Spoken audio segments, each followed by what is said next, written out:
What's up, everybody? It's Phil here with the Death of Narratives podcast. We're going to be talking about the Iran war again, as well as not its consequences, but maybe its causes or why there are certain causes which create certain effects, and what that means for the fanatical mind of the West and the Israeli and the Epstein elite class. So let's get into it.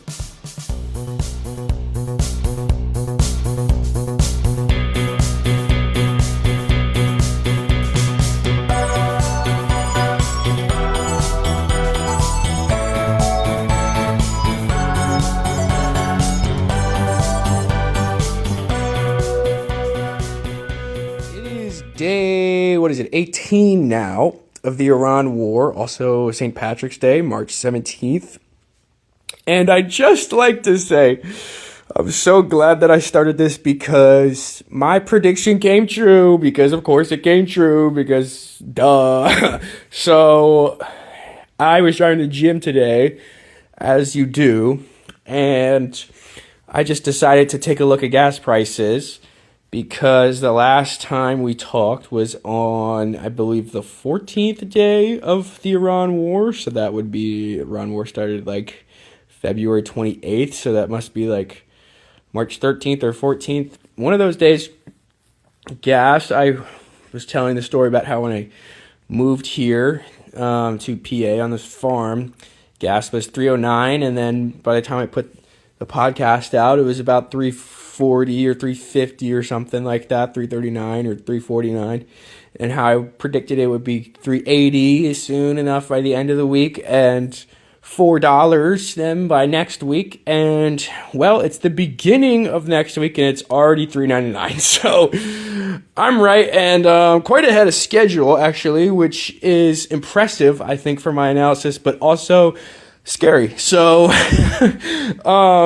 yes, I am glad that I'm documenting this and that I'm right, and I can at least say I told you so to certain people who say I'm catastrophizing and being paranoid or delusional or schizophrenic or whatever, but I'm not. This is real, this is reality, and it's accelerating, so it's compounding. So I think I like that. I think I'm going to try and do a prediction at the beginning of end of each of these, which is silly because after COVID and being in politics, I told myself I'm not doing predictions anymore, because I was a big Bernie-crat. I was a Bernie guy. I was a social democrat. Whoa, I was a progressive. Oh my God, we're gonna fix the Democratic Party. Laughable. I know. Laughable, I know. But that's what we thought. That's all right. We have our political awakenings, our political evolutions. I was young.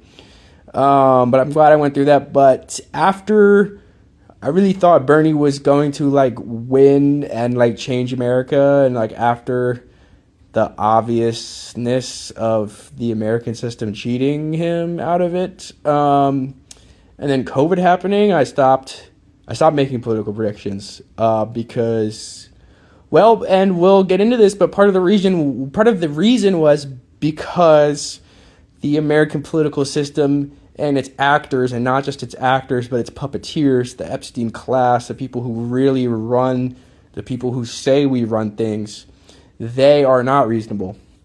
So it is hard to reason out what they're going to do sometimes, if you are thinking in a realist perspective or a logical, 1, 2, 3 step-by-step process. You have to get in the mind of fanatical, satanic, there's words, I don't know, that we shouldn't say on YouTube, which is unfortunate because we should be able to say them. But they're horrible people. They torture and eat children, basically. And so that's the type of person you got to get your mind into. And that is kind of the topic I wanted to touch on, because in the last podcast I touched on how I was catastrophizing a little bit because there is an ensuing catastrophe, so that's rational to do. But not just because what America, I think, is doing is stupid or strategically unsmart or going to lead to bad consequences economically, politically, and culturally, in basically every realm possible in the West, at least, and for our interests. But what I think I was sort of realizing, and there's this commentator, Professor Jiang Sequin, I don't know how to pronounce his last name, I'm stupid American, who doesn't know Mandarin, which is, I'm really fucking up for that one because I really need to learn Mandarin and just go live in China. That's what we should all be trying to do right now. But he had sort of posited this analysis about, Israel and America's and the ruling elite's mentality in this war that's driving them. And he's linking it to the Zionists, but not just the Zionists, but like the real Chabad cults, these sort of Jewish Zionist kind of cults that want to bring about the apocalypse and think that Gog and Magog will fight to the death, which will be like Russia and Iran will be fighting the Jews and Israel to the death, and right before complete defeat, the Messiah will re-show himself, and yada yada yada. I don't really know. It's patently insane. It is, and it really has nothing to do with actual Judaism. But that's what certain these people believe. Jared Kushner allegedly, is a part of this Chabadnik cult. It has been rumored that he is one of Trump's sort of handlers in a way, that he is one of the Israeli Epstein-linked class people who are whispering in his ear, even though you don't really have to whisper in his ear because he is kind of a part of that class, although he is a little too crass and a little too sloppy to really be accepted in a lot of that class. But Jared Kushner is in there. Jared Kushner, obviously, famously, or maybe rather infamously, is with Steve Witkoff, a part of the team that was doing the negotiations with Iran. Excuse me. I think definitely this last time, 2026, February 28th war, when that started, and I believe the first round as well. I could be wrong about that. But Jared Kushner and Steve Witkoff also doing the Ukraine-Russia negotiations, and as certain other U.S. negotiators have said, especially with regards to the Oslo Accords, that they may be what are termed lawyers for Israel, even though they are American diplomats in essence. They seem to be contract lawyers for Israel. Steve Witkoff, rather infamously, also attended, I don't know if it was an AIPAC or maybe a J Street or one of these sort of Zionist Jewish American lobby groups events, closed dinner event, and spoke about how his mother always told him how Mossad is like the greatest thing, and that it's a great honor to be serving the Mossad, and yada yada yada. So these are people that are obviously interlinked and obviously sort of pushing Trump and egging Trump on to ignore what people like General Kane are saying, which was leaked to the press, that he was saying, hey, maybe this is a bad idea. Maybe this will lead to bad military and economic outcomes if we attack Iran. The Jared Kushner and Steve Witkoff kind of Israeli Chabad Zionist wing has kind of convinced him otherwise. I think there's also probably something held over Donald Trump, probably some Epstein-like tapes, something like that. I am not sure.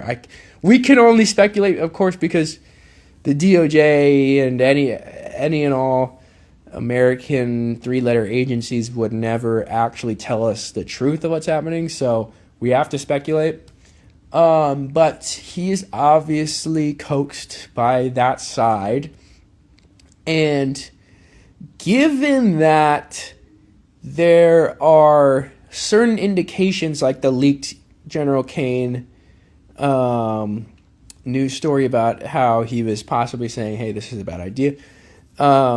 It's unfathomable to me as just some guy in the middle of Pennsylvania on some random farm who just happens to follow these things and follow some analysts and watch some videos on YouTube and Rumble and whatever, that I would know and I would be able to predict more of the outcome of this war than people in the United States White House, in the United States of America, in their White House, in their presidency, in the military, commanding our armed forces, that I would have better intelligence. I mean, I can't fathom that. And I know that they lied to him and coerce him. All presidents are lied to, by intelligence and army generals who want to start crazy wars. But I just have to think that Trump had gotten both pictures and he picked one. And the picture that he picked in his head was this sort of, not the rationalist, realist picture from the, parts of the Pentagon that say, hey, I am in procurement for the Pentagon, and I understand that we only make 6 or 7 THAAD missiles a month. Okay? A month. Thermal high altitude air defense missiles, right? That's what a THAAD missile is. That's what those kind of the top of the line missile defense for the United States military, and therefore Israel and the UAE and Qatar and Saudi Arabia and all the places that have and host our bases in the region of Western Asia, and that since we only make 6 or 7 of them, and a lot of our stockpiles are depleted because of the Ukraine war, and because we sent 1 million to Taiwan and South Korea and Japan and all these countries that we sent them to, that if Iran simply had enough capacity to build cheap missiles and drones and rockets, Hezbollah's firing rockets and they're getting through. Okay, so the difference between a rocket and a missile is a rocket is unguided, a missile is guided. The target can be changed. So considering that Hezbollah is firing rockets into northern Israel and they're getting through, it seems to me simple that someone probably did say, hey, the Iranians can make, what are they, the Shahed 136s or whatever, they make, 300 to 400 of them a day because they make them on an assembly line in a factory instead of our THAAD missiles, which we make by hand and often don't work because they're bloated and expensive and they're made by hand and they're made slowly and inefficiently because you can sell them for more money that way. And that our whole military is basically a sort of technological planned obsolescence scheme, in a sort of sense, and it isn't actually in a peer-to-peer, kinetic warfare situation is actually totally defenseless in a lot of ways, even though we have a lot of expensive parts. That doesn't make them worthwhile, right? That doesn't make them worth the price, So, and if we're talking about a war, an attrition war, a war that can go on for days, months, years, which a lot of wars do, it often comes down to how long can you arm your soldiers or produce weaponry or have your logistic lines full of logistics and commodities and weapons and food and all these things that you need. It may not necessarily be who has the most lethal force or the craziest guys or the most morale. A lot of it is logistics. So considering that, that's one of the most basic things in warfare. Considering that the Pentagon must know some of these things because the Iranian foreign ministry has said them in public outright multiple times, that would lead me to believe that the United States government, its Israeli vassals or puppeteers, however you look at it, its Epstein class in both countries that have made this decision are not acting rationally. It's a very roundabout way of saying they're batshit insane, they're crazy, and they're part of a eugenicist death cult, a hyper religious occult Armageddon producing Messiah inducing death cult. But in terms of analysis, I think that has to be said, that has to be laid out in that way, because it's very important to establish that, because if that's true, and increasingly I'm believing that's true in one sense at least, that means, okay, how can we analyze this? What can we extrapolate from this? Not predict, what can we analyze from this? That means, well, that they're acting on emotions. Trump the other day said when he striked Kang Island, I'm not quite sure the pronunciation, a island in off the coast of Iran, which is used as an oil depot, I think, as well, has a military base on it, as well as civilians. And from what I've heard, some really amazing archaeological sites, but allegedly strike them. And he said it was not really strategic, not even really tactical, but he did it for fun. He just did it for fun. So that's the level we're working at with. And what I think is happening is that these people hate the Iranians so much. And there's certain things there's certain memes, right? There's certain mimetic, atomic things, right? You know, right now for me, it's line go down, which is just the fact that everything is collapsing, right? The line is not going up. The line on the stock chart, whatever, it's all going to go down. The oil supply, whatever. You know, line go down. Iran bad. Iran bad. That's something, you know, everyone in the administration is pretty much just saying without any explanation.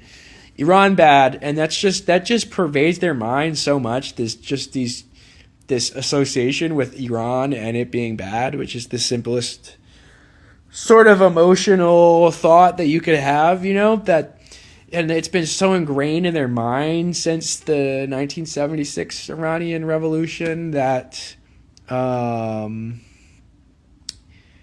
that they just saw that they had some sort of opening to attack them again. They had rearmed a bit. They had done they're doing the same thing that they did before. Oh, we'll trick them by negotiating, and then we'll hit them when they're least expecting it. And that they had agents on the inside. They obviously did have a sophisticated set of assets on the inside, enough, one of whom was in, you know, the inner circle of Ali Khamenei. Another one, I believe, was one of the top generals of the IRGC. So they thought, you know, we can take these people out. We have people who can replace them.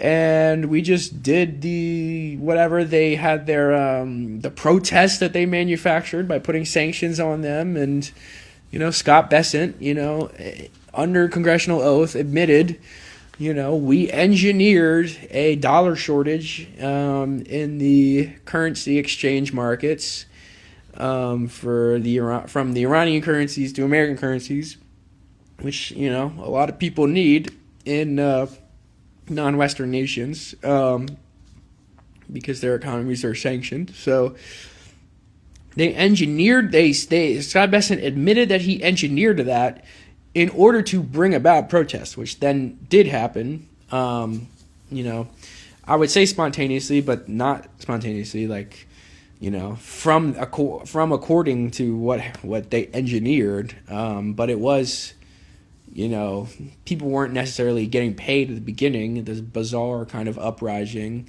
in the bazaars where people really need to be exchanging Iranian currency for Western currencies. But then once it spiraled out of control, it was very easy to notice that a lot of these people on the ground were actually Mossad agents, that they were paid by the West and the Mossad, and that they were causing havoc to the point where it wasn't just protesting about anything. It was rioting just for the sake of, trying to kill cops and burn mosques and shut down hospitals and hurt the Iranian government, which is, democratically elected. So yeah, so that happened. So they had an opening, and some sort of opening, and they took it. This is like two boxers, right? It's like, okay, just because your opponent drops his shoulder or something, turns his body, opens his chest, it doesn't necessarily mean that you punch with all your full force into that as soon as you see an opening, because they might have a counter. And oh boy, did Iran have a counter, but it's like the fighter who's emotional, who knows that, but he hates this person so much that he has to at any chance he gets hit. And that's what they did. And now they're dealing with the consequences of getting slapped around. And basically what is scaring me is that they've been emotionally, not just tactically rebuffed and militarily rebuffed, economically rebuffed, but they've been emotionally slighted. And these are very crass people, very narcissistic people. And when you do that to those types of people, they may go overboard, completely overboard, completely manic, and completely insane, to the point where they are losing touch with reality. And anyone who is actually following what's happening understands that they're losing touch with reality, because the things that Hegseth says and Trump says, and I don't even really know who else is even really out there doing press right now. Where's J.D. Vance? He's nowhere to be seen. Even Marco Rubio is nowhere to be seen. The neocon and in command is just, where is he at? So not a lot of people really even want to touch this anymore. I think, who was the energy secretary? Scott Wright was saying some asinine things about, well, Iran hates America, so that's why we're doing it, basically. Like, what? Okay, what are you, 3 years old? He hates me, so I hit him. And but that's the level we're at. And they're saying statements that are, yes, completely contradictory to reality, to the point where it's not just contradictory, it is the exact opposite of reality. Trump said we had infinite munitions, basically, and that the Iranian Navy is almost but completely destroyed. Okay, so newsflash, like I went over in the beginning of the program, if anyone has almost infinite munitions to throw at the West, it's Iran. They make 300 to 400 Shahed drones a day, and that's not to talk about the other types of drones, which is also not to talk about the other types of rockets and missiles and FPV drones. That's also not to talk about the other medium range ballistic missiles and the hypersonic missiles. So so that is that which they have stockpiled in tunnels, in underground facilities, in bunkers all throughout the country. Same with the Navy. They sink a couple of ships and they say, we've taken out the Iranian Navy. Okay, first of all, they don't really even have a navy. They don't have they have a couple of destroyers, but they don't have aircraft carriers and these carrier groups like America has because they're not a naval power. Persia, it's a land-based power, They have all these munitions. They have rockets and missiles and drones, and they have a large standing army. And they don't really need a navy. They don't need a navy. So there's no real navy to sink. So you sunk a couple of destroyers, a couple of ships, a couple of retrofitted oil tankers, and you think, oh, we took out their navy because we destroyed their big ships. It's like, okay, but they can mine the Strait of Hormuz with. They could do that with speedboats. They have submersible UAVs, right? So they have kamikaze boats, right? They have submarines. Not to mention, they don't need a navy. They could just fire a land-to-ship missile at any ship they want to in the Strait of Hormuz because it's just off the coast of Iran. So this is totally asinine.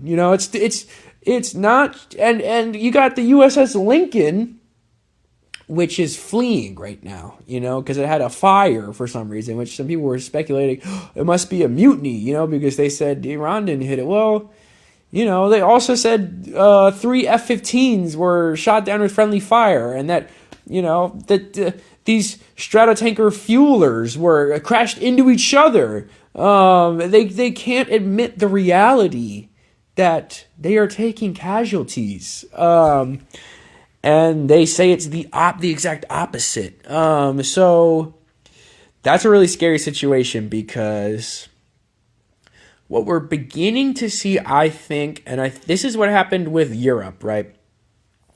Europeans for so long were basically, you could get promoted by saying you hate Russia and you want to start war with them. And for so long, they had put out this propaganda, this sort of Western anti-Soviet,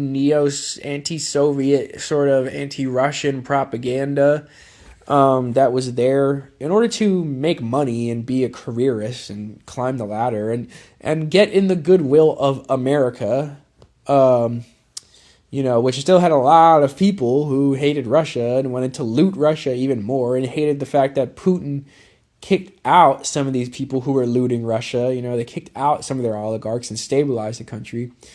So people started saying, hey, look, you can get ahead if you just hate Russia.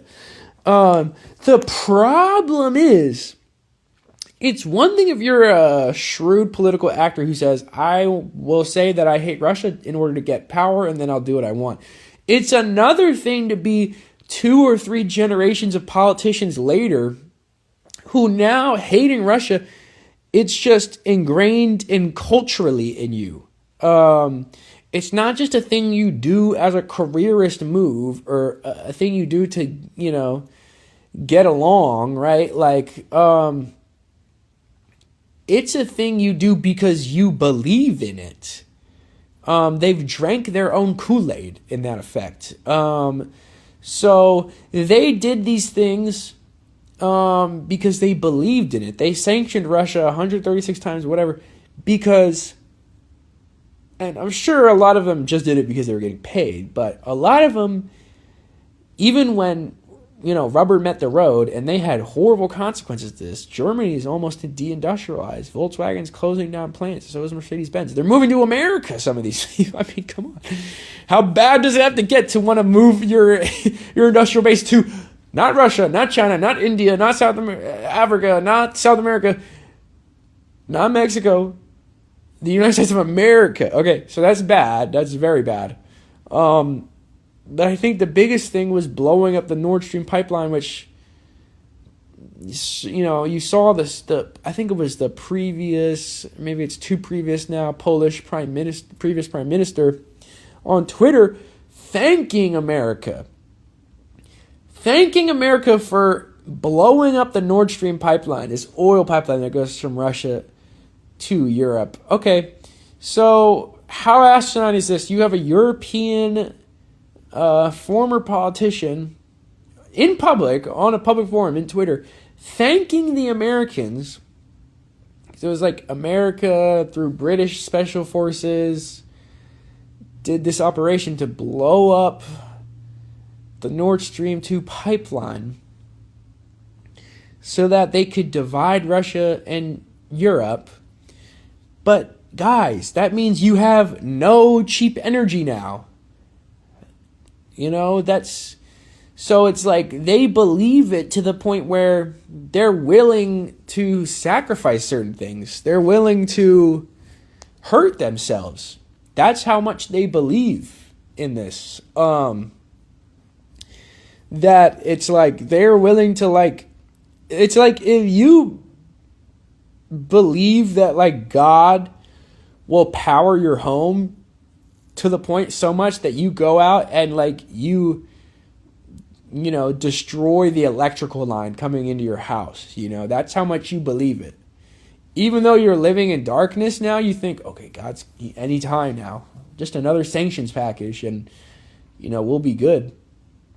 That's how delusional these people are. But it's gotten to that point where they started drinking their own Kool-Aid, and the thing that they said to get along, to go along, to get their career ahead, now they believe in it. And that's very dangerous because now it's not just posturing. It's real and cultured belief. And I think what's happened is that this is the flip side of the psychotic narcissism, right? But why do we hate Iran? Really? Why do we really hate Iran? Because there's a lot of countries that have had religious and also anti-imperialist revolutions. And sure, a lot of them have been molested by the West and Europe and North America, the United States specifically, for that, to that effect. But the amount of planning that the war in Iran, the amount of, you know, run up to this, even though it seems very fast, this is a part of the clean break strategy, the Project for a New American Century. This is part of the 7 countries in 5 years strategy. So this has been thought up, and people have wanted to take Iran, invade Iran, destroy Iran since 1970, since the revolution, but for a long, long time. And why is that? I think that there's the geopolitical standpoint to it, which I think when you look at what happened with the hostages and people say, oh, but they took American hostages, blah, blah, blah. It's like, okay, but we don't give a fuck. Like, if that happened in, like, Armenia, like, do you think it would be more than, like, a 2-day news story? You know what I mean? Like, we don't give a... Like, since when do we actually give a fuck about Americans, honestly? Look at Gonzalo Lira, God rest his soul. You know, an American guy with an American passport trapped in Ukraine reporting, you know, State Department's like, oh, whatever, who cares? Let him die. He got took by the SBU, you know, the Ukrainian Secret Service, and they tortured him to death. So it's not necessarily as if it was that they took American hostages. What's wrong is that they had the gall to overthrow the Shah, who was our vassal,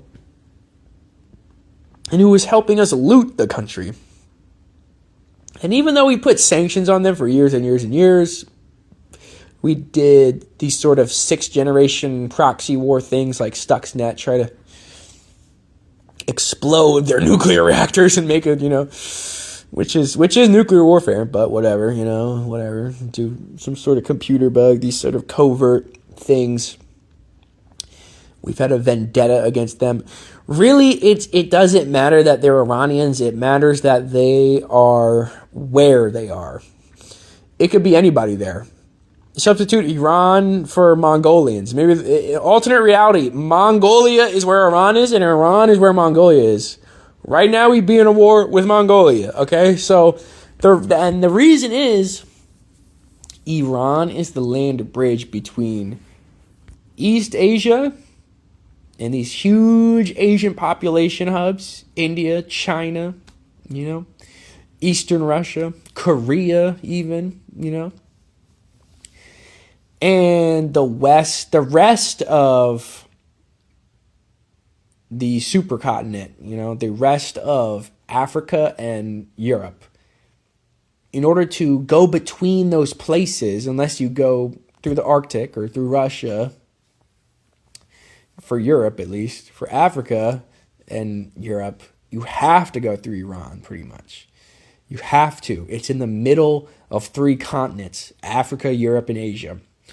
So all trade that isn't by sea, which is the traditional way that imperial powers controlled the world, is they had big navies, right? Hence this obsession with taking on Iran's navy, which it doesn't have. It's not it's not an imperial power. It's not a sea-based power. It's a land-based power because of its geography. It was becoming part of the Belt and Road Initiative. And that is China and to a lesser degree Russia, but mostly China. I mean, they started the initiative, but it's very highly integrated with Russia and BRICS. Their initiative to say, you know what, instead of letting these people with these huge navies, with outsized navies, even though they're small, tiny, sad empires, that are pretty much dead, like England, still has a pretty large navy in a way, same with France. At least compared to a regular nation, like France's navy versus Algeria's navy, blows Algeria's out the water. It doesn't mean it's a big navy or it's an imposing. French doesn't have, 20 million colonies like they used to, but but they still, to a certain degree, have some sort of control over maritime trade routes because of that navy.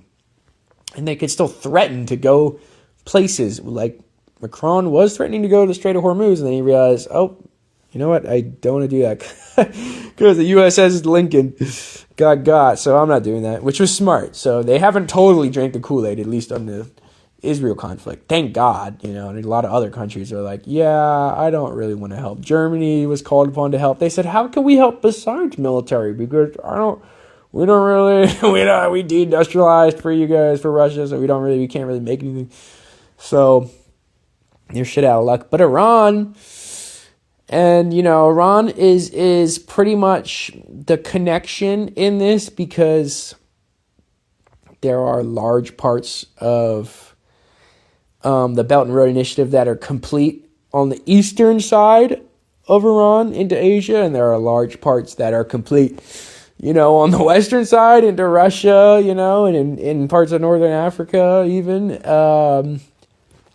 And if Iran completes its section, then, boy, oh boy, well, you got all these Chinese goods that are going by land, so, liable to be unmolested by Western powers over the sea, going by land, which is probably cheaper and faster. I mean, it's much shorter to go from Shenzhen to, let's say, Paris by land than it is to go ship it from Shenzhen to the eastern coast of China, and then take a boat, and then go down south, below India, around the Horn of Africa, up to, and I only say that route because who knows whether we're going to be able to go through the Suez Canal soon, because Yemen's there, and they can close that down. So let's be real, We have to be real about these things. So even if you did go through the Suez Canal, that's still longer. That's still quite a bit longer, and you can't go as fast, too. Probably not going to go as fast as a train would, or a car would. So, and it's expensive, and you need a lot more insurance. Look at the Strait of Hormuz now. You can't go through there unless you have sign off from the Iranians. And if you don't have sign off from the Iranians, you're not going to get insurance. You're not going to have this naval shipping insurance, which is pretty important because they carry thousands of thousands, hundreds of thousands, millions of dollars worth of goods on them. So, so that's why they hate Iran. Because of where they are. Not who they are. Well, who they are too. But that's just the icing on the cake. It's just the cherry on top is that they have pride and sovereignty. Well, I guess it's both, right? Because when the Shah was in there, where they were was very important. But we got to rape them of all their... and I know that's a word that YouTube probably doesn't like, but that's the appropriate word for the Epstein class, because we got to take all their resources and suck them dry from that very strategic point. And now when they had a revolution, it's like they have the gall to be sovereign and leverage that geography right now, and instead of letting us destroy them piece by piece and suck them dry, pause. So that's the reason why over the years every single politician has had to kowtow to this idea that Iran is bad. Not necessarily beginning because they necessarily thought Iran was bad. Probably when the hostage crisis happened, most people in America, most politicians in America probably didn't even know what Iran was or where it was or who it was. But they quickly realized they had to go along to get along to say it was bad because it's in our strategic interest to take resources out of there and to not allow it to become sovereign, to connect China with Africa and Europe, just like we don't want Russia to connect with Europe and the rest of Eurasia. So that was the propaganda for years and years and years. And now we've gone to a point where we have, number one, everyone's stupider. We've got all these fail sons. But we've got political dynasties that have had generations and generations and generations of politicians. And they've all been saying how bad Iran is for years on end. And it's gotten to the point now where it's so fanatical that they actually believe this stuff. They believe it. And so what happened was, in order to rationalize, okay, we hate these people because they're using their resources instead of letting us take them. How do I rationalize that? Oh, well, I'll make this sort of religious thing, or I'll make some sort of ethno-racism, or else some eugenicist thing, I'll make some sort of, ideological edifice to explain why it's good for me to hate them, because they're not like people, they're monsters, they don't give women rights or whatever, and they're lesser than us, they're Amalek, whatever all the Zionists say. I think Trump was even outright saying this sort of language. There's something in their genetics, It's what he said, I believe, is the quote, that makes them this way or something like that. So that was the justification for hating them, or the cover for a justification for hating them, even though they just hated them because they decided to take control of their own country and use their own resources. But that cover, that justified cover that they made, now that's the only thing that is the underpinning now of their belief. They've kind of forgotten strategically. I mean, they understand that, but it's switched in their head the direction, right? Now they hate Iran because they're Amalek, they're lesser than them, they're inhuman, they're monsters, they're sort of conservative regime, whatever. They're, it's an authoritarian, whatever. And so they have to be taken down.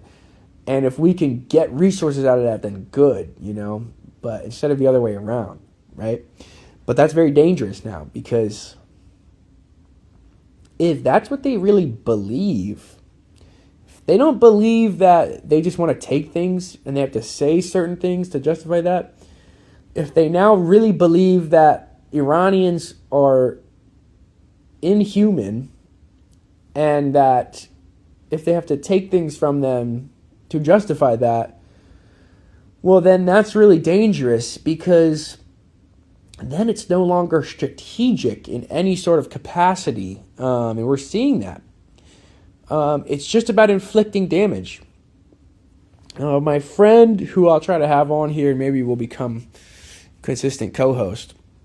My friend was saying to me, I was like, what kind of a war is this? This is just, Pepe Escobar calls it a war, the regime of chaos, sanctions, right? It's just chaos. It's not even a war, And my friend said, well, it's more like war crimes and less of a war, right? It's just a series of, crimes. It's not really even about, can we take land? Can we take resources? Can we strategically take something? Can we even tactically do something? It's just, how can we hit them? Can we hit them in this way? Okay, hit them. Can we hit them in that way? Oh, we can't? All right. Well, how else can we hit them? Oh, we can do that? Okay, do that. And they're not even thinking about the consequences of this. So, to me, that's extremely dangerous, because it means whatever the consequences are, however bad they may be, they don't care. And it probably won't affect them necessarily, because do you think if the economy collapses that Mar-a-Lago will cease to function? Newsflash, no. And the unfortunate part is, those rich people, they make bets because they're making the policies, and they'll know how to make money off of the destruction of the economy, right? And then they'll be the only ones with money, so people will be begging to fucking work there. People will be begging to be a waiter at Mar-a-Lago, because they're some of the that's where the rich people are. They're the only ones that have money. McDonald's ain't hiring. My local cafe's not hiring. So that's the sad reality of it, but it's going to all affect us, the normal working class people, sort of proletariat, sort of everyday citizen. And it also may affect the rest of the world, because, and I think I mentioned in the last episode, but this might mean nuclear war, because there will come a time where we've so depleted every ability to hit Iran that the only thing really left to do is send a submarine out there and launch a tactical nuclear missile into Iran, which is, we have seen American foreign policy as well as European foreign policy really go off the fucking rails in the past years, really starting with Biden under Ukraine. No, I take that back, because we did Iraq, Afghanistan, Syria, Libya, so that's been off the rails too. But, really even more off the rails, it's like we derailed and we were kind of like still chugging along somehow, like on land, but now we've like punched through a hospital, and now now the hospital's on fire and it's exploded, and it caught fire onto a school full of 136 little girls. You know what I mean? R.I.P. to Minaj school and all the victims there. But that's where it's at, to the point where they're hitting elementary schools full of little girls, and they're doing it because they know it will enrage them, and that they'll hit back. Not because it's strategic, not because it's even a tactical win. You didn't take anything out by doing that. So that means if you follow that to its natural conclusion, given this is a war of attrition and that we will run out before Iran runs out, there will come a time where Israel or the Americans say,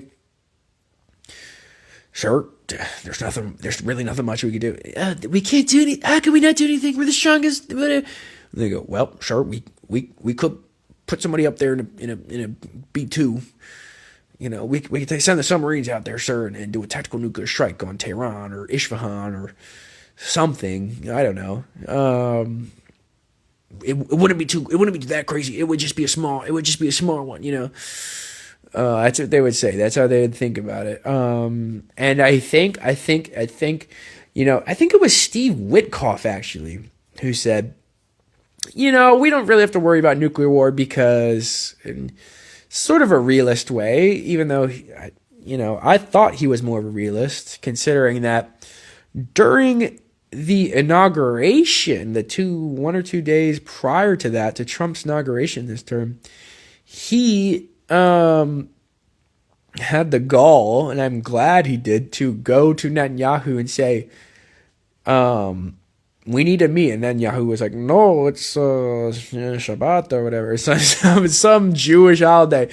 And he said, reportedly, this is what's leaked, but he said, I don't give a fuck what holiday it is. We need to meet, and you need to have a ceasefire before, Trump gets into office. Something that Antony Blinken, who said, I'm working on a ceasefire. We're talking to them. We're doing everything we can.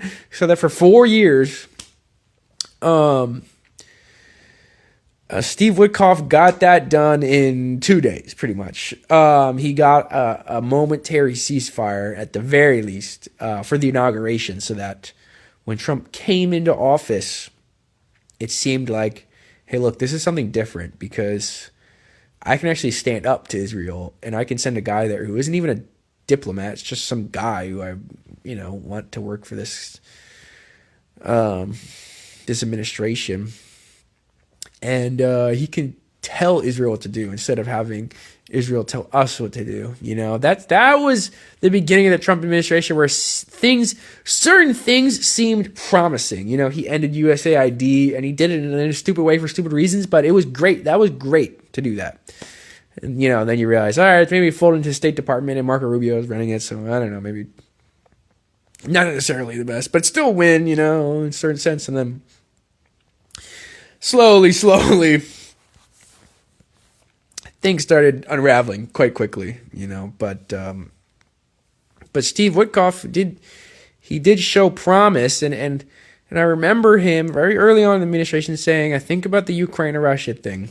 He said, there will not be nuclear war, because if there's nuclear war, the markets will go, not only will some city be exploded, the markets will be exploded, which basically means whoever drops the bomb and wherever it lands and whoever's involved in the subsequent nuclear strikes, if we're still alive to have an economy, who and whatever those players are, their economies will be devastated, because no one wants to be associated and wants to invest in people who are dropping bombs and get atomic bombs, and people who are getting atomic bombs dropped on them, and people who are retaliating with atomic bombs. Even if it's just a 1 exchange or 1-2 exchange, a tit for tat, it would send the markets spiraling. And we think it's spiraling now. I mean, a nuclear war would, that'd be really bad. That'd be really bad for investment. So, and I believed that, and I do still believe that. I do maintain that, that if there is nuclear war, go figure, the economy may not be doing too good, even though it's probably the last thing to worry about. But that I kind of, naively, a lot of us, I think, even people who were on the left and wanted something different, didn't want, Kamala and the Gaza hawks to get in, thought, maybe with seeing that, seeing the like momentary ceasefire and getting rid of USAID, which does regime change around the world. It has to be said. It's not just some aid program. All these liberals were lamenting, "Oh my God, they got rid of the grain that they were giving to Africa. They got rid of that. How could they?" No, that's not what USAID. I mean, they do some of that. But go look at Syria, and it's publicly available data. Go look at Syria. You can look up how much money and what are the programs that are called. What are the programs called? What their names are that USAID funded in that country, and you can look at the totals of those programs and those numbers. And they're pretty high numbers. They're $100 million numbers. And I just think if you look at that nation now, and you tell me, did we spend $100 million on aid, or did we spend $100 million on chaos and destruction? The average person would go, well, just by looking at it, it looks like we spent $100 million on chaos and destruction. And I'd go, and there's your answer. So Steve Witkoff said that, though, about nuclear war, and I believe that, I maintain that, and I do believe that, but I did believe him. I believed how he said it in the sense that, look, we may be, they're obviously Americans, so they're obviously going to be hawkish to a certain extent, but I think for me, that signaled to me that his administration, Trump, not Witkoff's, whatever, but, the people he represents, which are kind of like maybe the Israelis more, maybe Epstein, he's just a real estate guy, right? So he's probably in some weird Epstein circles, so those people, they don't want to do nuclear war because all they care about is money, and doing nuclear war would probably lose them money in some of their very investments. Now, I don't know. Now I don't know about that. I don't know, because we're at a fever pitch. This sort of war that they've gotten us into is now, it's almost mutually assured destruction with conventional weaponry. Israel said, we can destroy you, Iran. We can do it. We can take out Khamenei. We can bomb Tehran for days, weeks, months on end. And Tehran said, okay, we can do it too. We could take out Tel Aviv. We could take out every base. We can close the Strait of Hormuz. Fuck it. Mutually assured destruction in your country. We'll mutually assure the fucking destruction of the whole Western world by doing that. And never has that happened before, that we're reaching mutually assured destruction levels with conventional weaponry. And that it's actually playing out. It would, in a way, it would be good, right, if they had actually negotiated and came to peace and said, okay, we can't go to war because we'll destroy the world economy, we'll destroy the region, we'll destroy each other partially, fully, some of our players, and that's never happened in, with conventional weaponry because of they didn't really have the range or precision to do that with artillery shells. But now we have intermediate range, hypersonic ballistic missiles, cluster munitions, and glide bombs, and advanced FPV drones, and go pretty far. So we have all this conventional weaponry, and it can do these things. It can do destruction on a large scale, quite cheaply, at a distance. So that's totally new. It's totally new, and there's no way to get out of it. Now that it's already happening, the only way to get out of it is to escalate even more. That's the only game to play, because the American regime, we don't have a reverse gear. I think Alexander Mercouris always says that, great analyst. We said that about the Biden regime. They don't have a reverse gear. Antony Blinken didn't have a reverse gear. He would never do diplomacy. He would never really talk to anybody, and he never backed down. He'd never retreat, you know? Trump had a reverse gear in the Yemen thing, right? He just kind of, what he does is he just declares victory and then leaves, but he's not doing that right now. And it looks like these people, their reverse gear is gone. They got Marco Rubio in there. He's a classic neocon. They don't have a reverse gear. So if you just look at where this is heading, that's where it's heading. And that's, I think, this. So, yeah, I mean, that's unfortunate, but that's the conclusion. But that's this dialectical nature between their realist, strategic reason for hating Iran and their fanatical, eugenicist, racist justification for hating Iran, how that flipped on its head. And how both are true, because you have people arguing over this right now. Like Pepe Escobar, follows BRICS, Brazil, Russia, India, China, or should we say Brazil, Russia, Iran, China now. And he's always pushing the geopolitical point of view. But now you have people like Professor Zhang who are, pushing this sort of like, whoa, okay, you have this uber religious cult, death cult sort of point of view.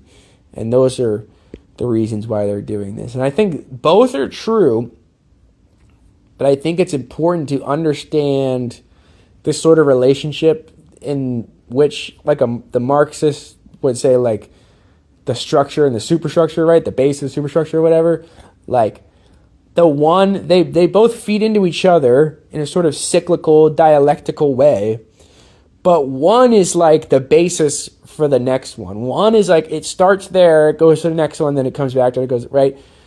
That used to be where it started was strategic, and then it became eugenic, Now it's eugenic, and then it becomes strategic, and how can we, but not even strategic now, tactical. How can we just hit them, Not how can we strategically how can we have a strategy long term? It's just tactical. It's just emotional even. So that's, I think that's important to understand. I think it's very important to underscore and highlight that, and for people to know. Okay, because people right now still people think, America, the politicians are horrible, whatever, blah, blah, blah. But, I go to my job and it works, And people are going to be in for a rude awakening because we've been running on fumes, and guess what? It does not work. It's insane. It's fanatical. And the people who run it are crazy, to the highest, narcissistic, to the highest degree. So it's going to come crashing down, and it's not going to work. And that's scary to say, that's scary to admit, but let's not be delusional. These people are crazy. Look at what they did to Charlie Kirk. This leads me to my prediction. No more predictions.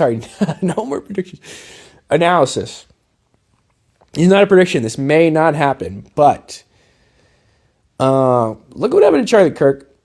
A man who was not left at all, or not really anti-imperialist in any way. He was literally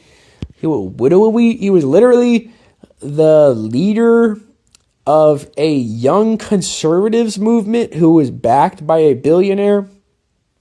And he started to turn on Israel because, number one, how can you not turn on Israel? Jesus Christ, even if you're conservative, a lot of our conservative brothers and sisters, we're already against Israel. Shout out to the libertarians. Shout out to people who are like, what was the ship? The USS Liberty or whatever.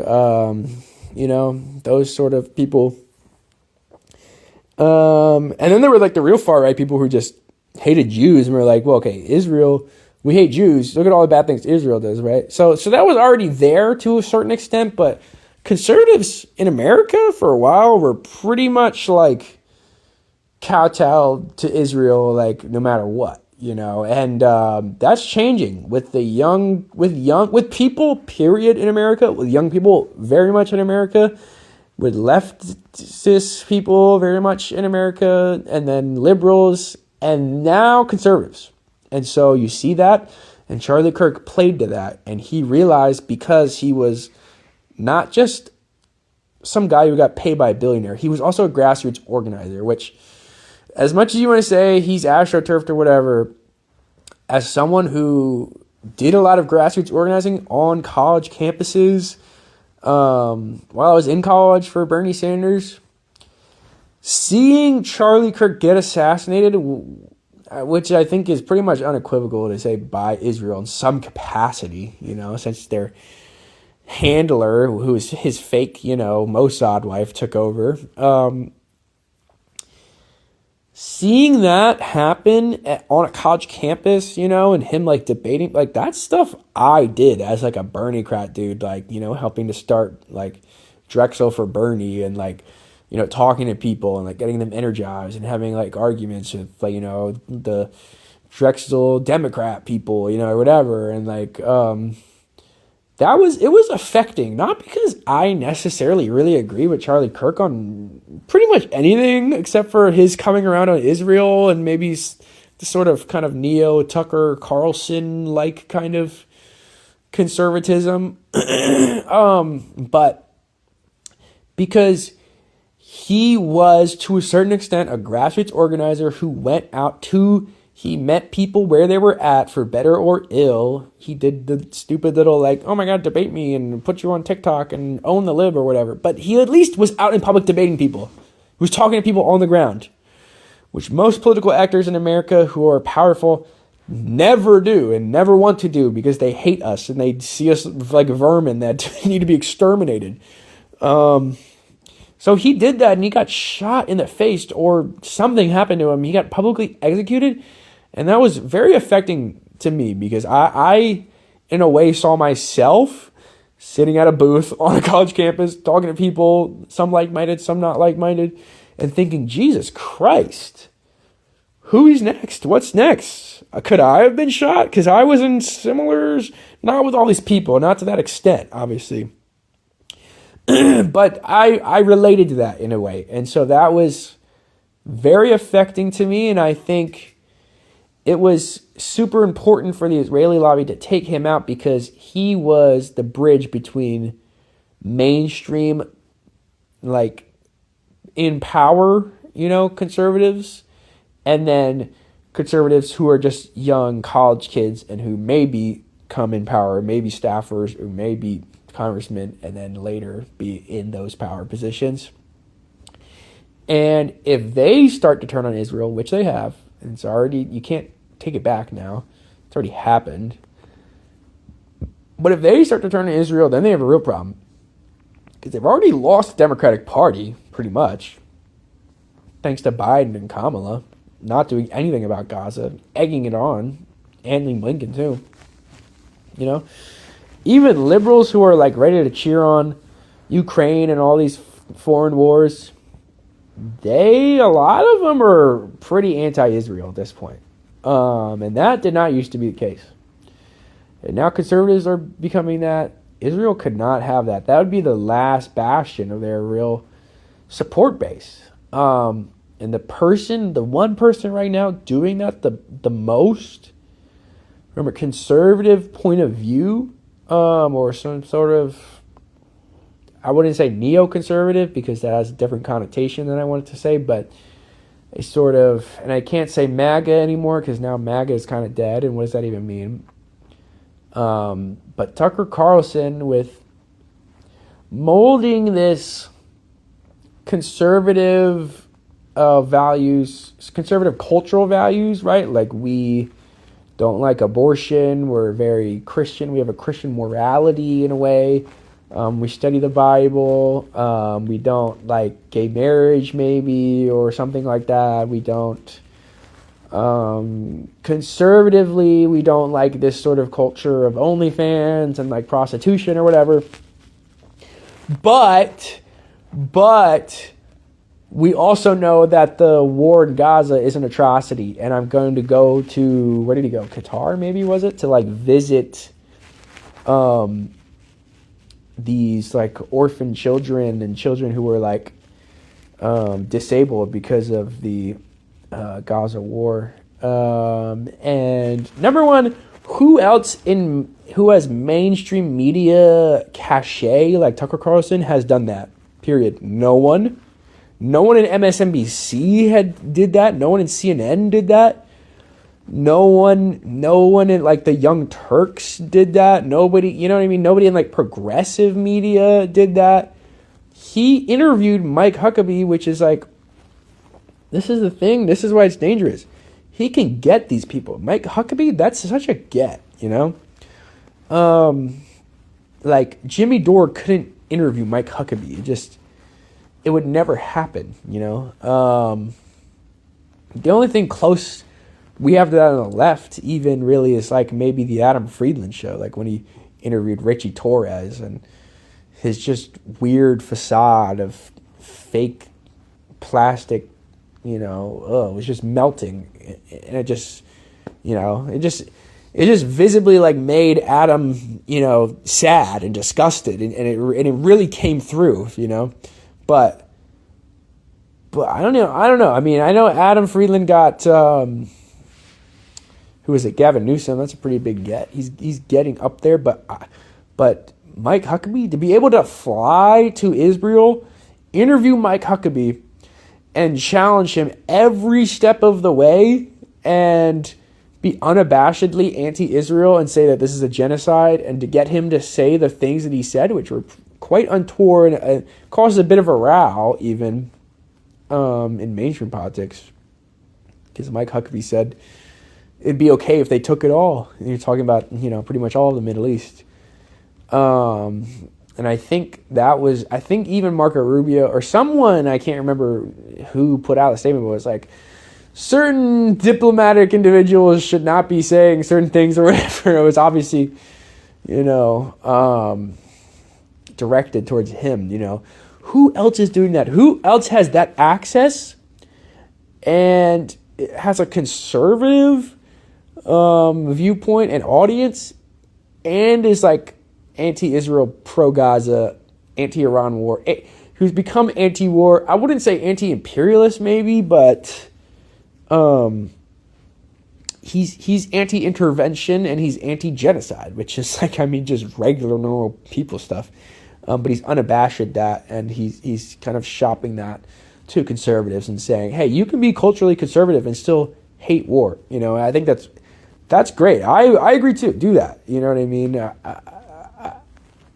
I was definitely not a conservative. I'm like a Maoist, to be honest. But, you know, I also don't, if I had a daughter, I wouldn't want her to do OnlyFans or whatever, you know, but I'd let her get an abortion, you know, and if she was gay, I'd let her, like, you know, be gay and, like, marry a woman, but if she was a conservative and she supported Israel, she's not my daughter anymore. If she's a conservative and she hates Israel, come to the barbecue easily, right? So I think that's the line, and I think, and this is a sad analysis, but here's my analysis.